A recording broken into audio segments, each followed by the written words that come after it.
তোমার রব কে? এই বন্ধু, আজান তো পড়ে গেছে, চল নামাজটা পড়ে আসি।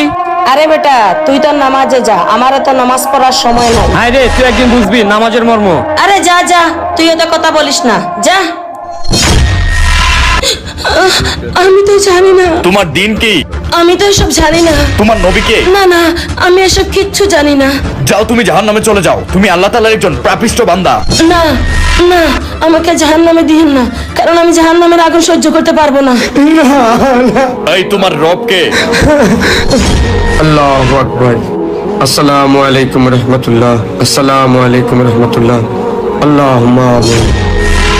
আল্লাহ। তোমার দিন কি? ইসলাম। তোমার নবী কে? হযরত মুহাম্মদ সাল্লাল্লাহু আলাইহি সাল্লাম। তুমি আল্লাহ তাআলার একজন নেককার বান্দা। যাও, তুমি জান্নাতে চলে যাও। হে আল্লাহ, আপনি সর্বশক্তিমান।